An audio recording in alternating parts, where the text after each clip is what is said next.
pressure on them and make it tough, that's only going to help your defense. Yeah, he sensed being hurried. He got rid of it before taking the hit, but incomplete. Will the defense dial up the pressure? Let's see. 3rd and 11.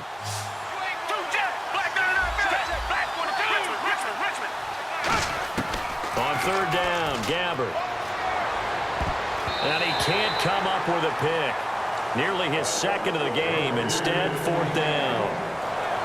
Well, he did almost everything right. Excellent coverage, breaks on the football, just unable to haul it in and take it the other way. So he dropped an interception. The key for him now, don't dwell on it. Just move on to the next play. Well, let's see. Yeah, the offense still out there. They elect to go on 4th and 11.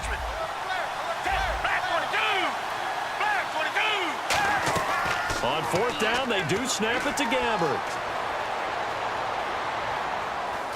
Escaping the pressure right. He rifles one that's intercepted. Picked off by the corner, Bradley Roby.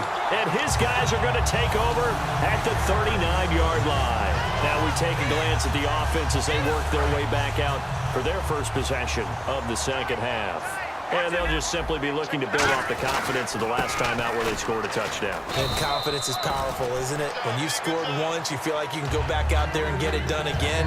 Doesn't matter what the defense throws at them. They feel like they're in a groove right now, and they want to get out there and show it. Yeah, hoping to stay in that groove here this go-around.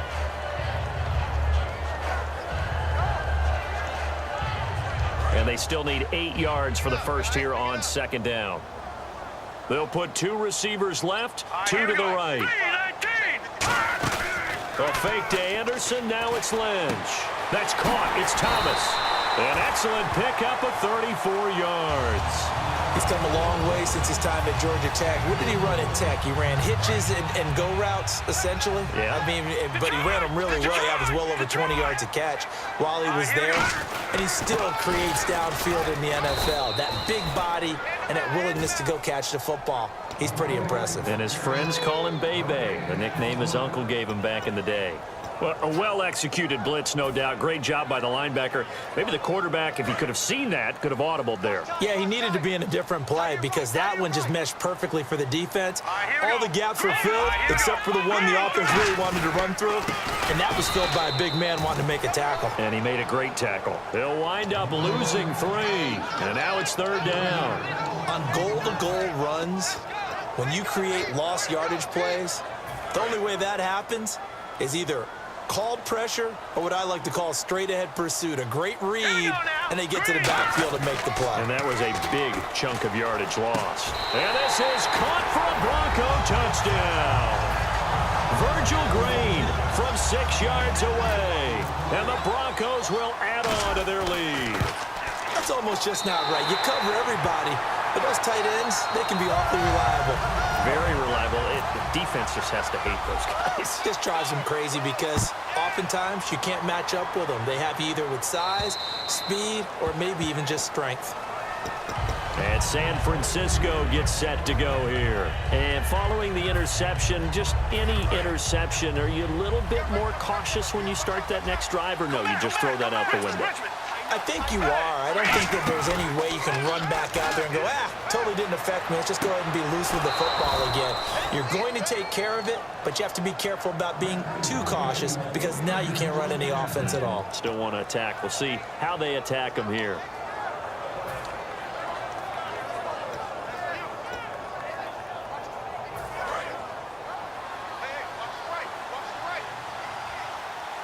Hyde, the lone man in the backfield.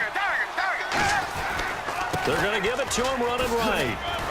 And he takes it across midfield to the 45. Just what you want on a first down run. Call it 8 yards. And it's 2nd and 2. And quickly they get to the line. On 2nd down, Hyde. And he'll be brought down, it looks like right at the 40. It's a pickup of 6 and good enough to move the chains. Not too many more ideal situations in 2nd and 2 in order to try and pick up a first down. They ran it and picked it up. He's going to float this one deep right side. And incomplete, he dropped it in the end zone. And when all else fails as a defender, when you're not there in the coverage, Your best friend is exactly what we saw there. A big play shot taken by the offense. Unfortunately, it ended in a big drop. Throwing again. Gabbard on 2nd and 10. Smith catches left side. 15 yards through the air and a first down. In today's football, where receivers break tackles, make people miss, get upfield for the extra yardage, when you see a play like that where it's caught and he's dropped on the spot, that's a big-time play by the defense. This will be caught at the 2. And across the chalk into the end zone. It's a 49er touchdown. Jeremy Curley, a 24-yard touchdown.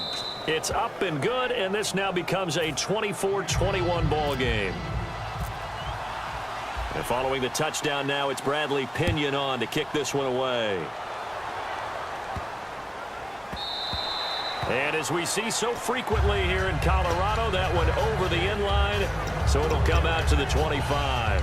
Now this Broncos offensive unit ready to head back out onto the field. And they were able to punch it in the end zone last time. They'll be looking to do that again here for the defense.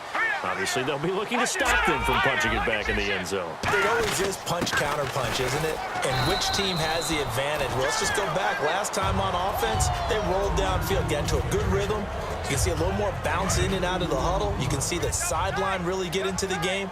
So defensively, you're thinking to yourself, how do we take that away from them? How do we get the advantage back? Let's see what they come up with. I think pressure is always the first way to go. You love pressure. I love it. We'll see if they dial it up this drive. C.J. Anderson, and all the way home for a Broncos score. C.J. Anderson, he scored on the ground and through the air. And the Broncos will extend their lead. And they're able to up the lead by one more. After the touchdown, here's McManus now to kick it away. And you combine a big leg with a mile-high air, there's the outcome. This will sail out of the end zone for a touchback. And San Francisco gets set to go here. And they're going to need another score. Got one last time, but still down here. When you're playing catch-up, every possession becomes crucial, doesn't it? It's vital. Get back out on the field, punch it in the end zone again. They know it's not easy, but what they do have going for them, they did score the last time. They think they've got a good formula working. And what about the defense? Well, now you're just saying to yourself, okay, give up a score last time. What adjustments do we need to make to slow them down now and get the ball back for our own offense? Is it more pressure? Is it more zone? What do they have to do? They're trying to figure that out themselves. Let's see if they can figure that out right here. He's going to loft one deep left side here. And both guys were there, but it falls incomplete. One thing I know from experience is that when the deep ball is thrown and you're the defender, you've got to fight that little bit of panic that emerges. You've got to play the ball really well. It's a 50-50 jump ball play. And guess what? They took a shot. How are you going to win it? And in this case, they managed to get it done. And he's got the first before he's brought down at the 39-yard line. In recent years, the slot receivers really gained stature in the NFL because they can do so many things. Yes, they can line up wide like your normal wide receiver, but to have that kind of courage and toughness. And he fires one that's intercepted. Picked off by the safety, T.J. Ward. And he'll get this back to the 32-yard line. And Denver getting set to take the field. So the D-line's going to spread out.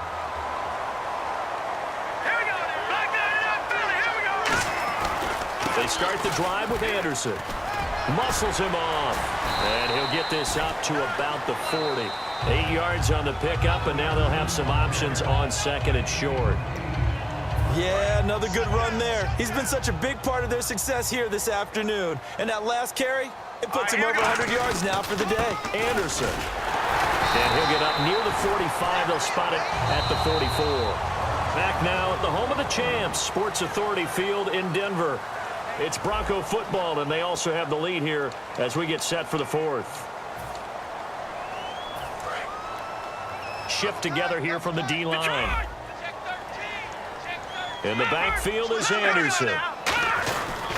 He's going to get the football. And for one of the few times here today, this run's not going to go anywhere. It's a loss of a yard there, and now second down. The fourth quarter here, they've got the lead. They want to keep it on the ground. That's what they're doing. Smart football. Keep the clock grinding. Keep it going. But you got to figure now, they're going to see more people stacked up at the line of scrimmage as they try and bleed it out.